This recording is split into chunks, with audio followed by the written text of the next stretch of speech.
Hi mga friends, good morning and welcome back again to my channel, Maggie Puhas. Ito, nandito pala kami ngayon sa Bukid, Imelda 2. Kasi itong lote na ito ay isang industrial lot, 3 hectares. 3 hectares mga friends, at naghahanap kasi sila ng buyer, kaya kaibigan ko kasi yung may-ari dito, kaya tinitingnan na lang namin. Papakita ko sa inyo yung gaano siya kalaki. Ito siya. Yan, malawak siya kasi 3 hectares at to siya. May talaga siya, yung public road ba. Ayan, may mga kasi yung may-ari dito, medyo may edad na yung kausap ni asawa ba. Tapos yung anak niya 3 lang. Tapos yung isa nasa States, yung isa nasa Dawi sa may Royal Palm. At yung stable na yung mga anak niya. Ang may-ari talaga dito nandoon sa Amerika daw.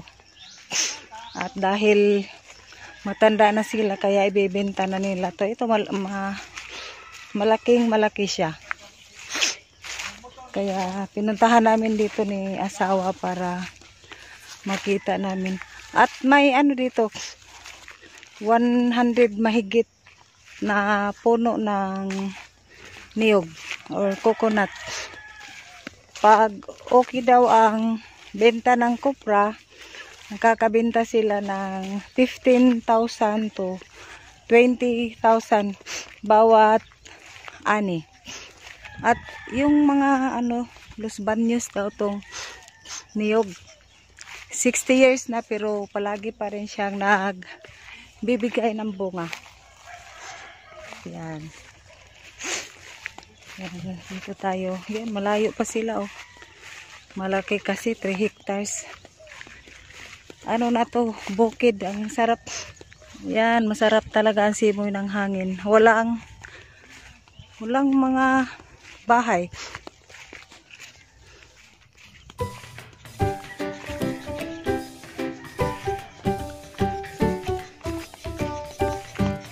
Pinapasyal kami dito sa may sa may boundary ba or yung plana niya.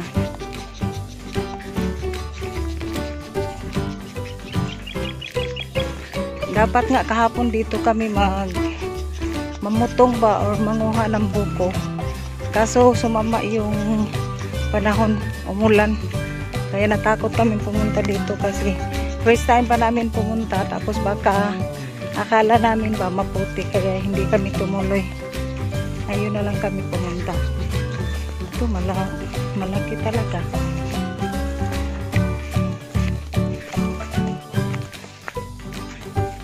Liliko na tayo.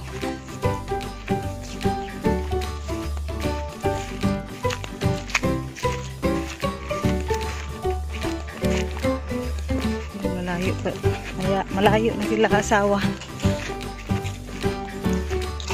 Ito ang kabuuhan ng kanilang lupain na 3 hectares.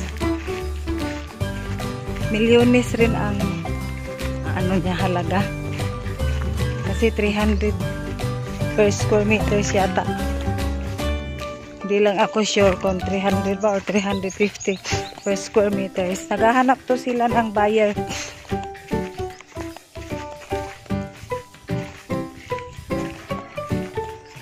Apil pa, unsa naman eh. Kani lagi mo na. Yan, dyan.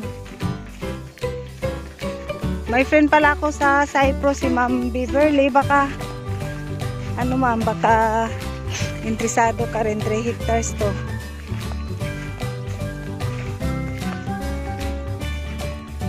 To, malapit. Unsa ra gali ng planta diha? Unsa gali ng planta? Unsa nga tower?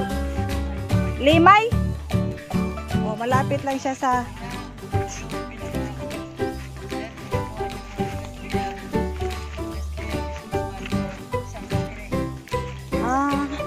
Yan. May kalabaw pang nag-swimming. Ito. Asag highway ano eh?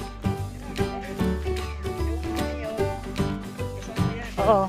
Yan, kasama yung mga niyog, mahigit 100 puno yan. Yan, nalalaki na siya. Doon banda may mga maliliit. Pero ito, palagi na tong kinukopra. Kaya doon daw ang lagusan ng public highway, no? Public highway? Ay, national highway pala. Beside? Oh. Yan, national highway yan, beside Transco. Going to Yabas, Mabini. Asik, ako papaistorya mo sa niya.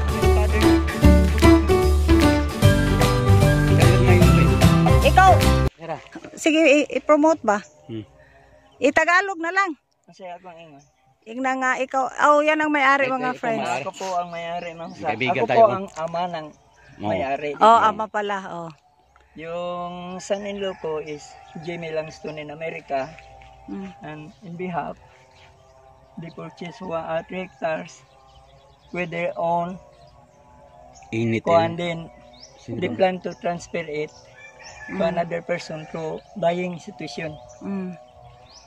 So the other half, the other side is the Limay Power, which is consistent to support the Transgrid Corporation for electricity. The whole Bohol. Then that side that at the bamboo tree there, the National Highway Corporation, the National Highway will be installed sooner or later. Go from Transco straight to Binlio, then Biabas, Mabini to Kandahayan, Tagbilaran. Highway. National Highway. Ya, di naman ka ito magkuhan, di naman ka mahotdag battery. Istorya sa, Aside di mo. og mag-burn out ba? Di na ito mag-burn out? No more problem. According to the Transgo, that that station of power bank, they themselves get one battery for support of their electricity inbounding Tagbilaran here from out to Tagbilaran whole Bohol. Industrial lot nun eh. Businessman, Industrial lot mong kani. if you're a businessman going to have an industrial here, no problem about electricity because the Limay Power will give you, or you can purchase one battery for them maintenance for your industry. How about water? Water is so much water. Almost 9 months here was no more rain. El Niño. El Niño. But that certain portion of our water area support the whole barangay. No water in the Apla, no water in the Espading. But the only there still have water. Yan mga friends, yan talaga. Siya ang pinagsalita ko, ang mismong may-ari para hindi ko kasi alam kung anong mga history niyan. Kaya keep on watching mga friends.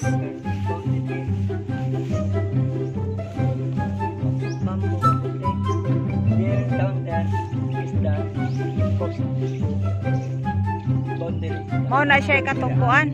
Mohon. Yes, I'll give the allowance or kanang area for the upcoming national highway of Dubai. Kani mo ni siya. Dubai or Tagbilaran. Mo ni siya road right.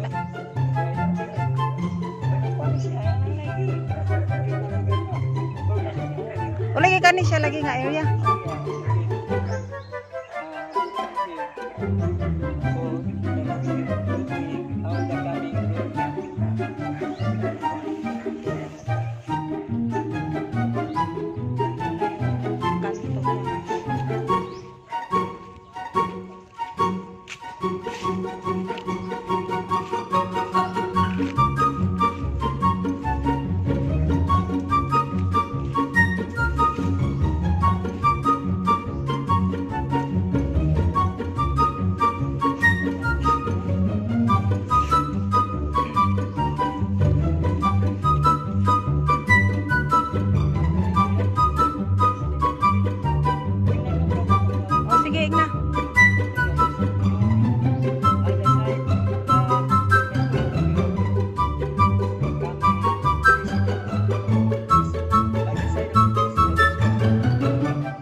na yung kalsada mga friends.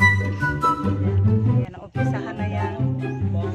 Oo na ano na. Bataan, sila natin. Katabi friend.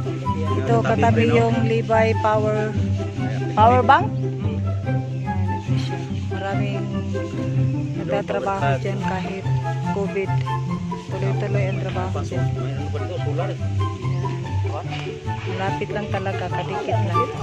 Oo na pa, solar na.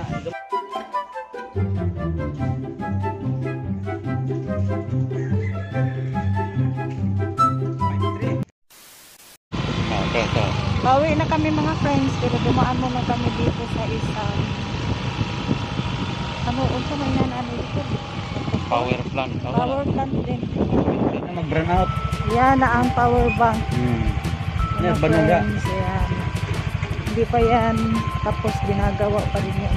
Wala nang burn out ng buko. Likod yan doon sa sa tiningnan naming lupa. Uwi na tayo. Ngayon, pauwi na kami doon.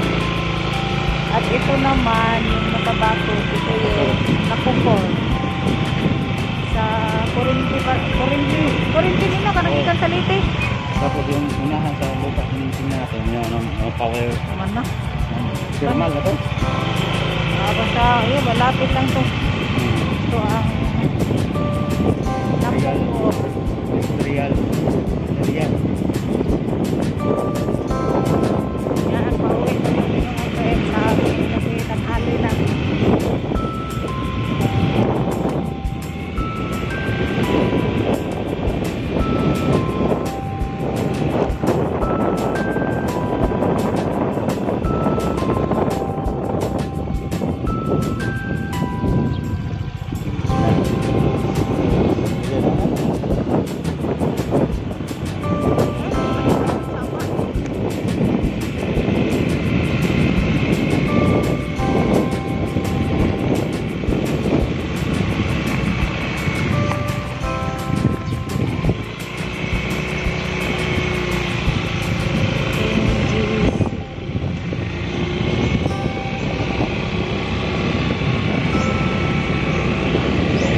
Community ba yung kurente? Ito yung kuryente galing dito.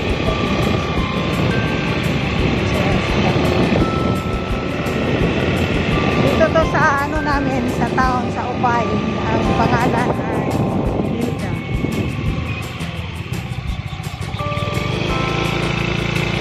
Kaya kung sinong interesado doon sa pinakita kong lote, industrial lot, yan, malapit lang to.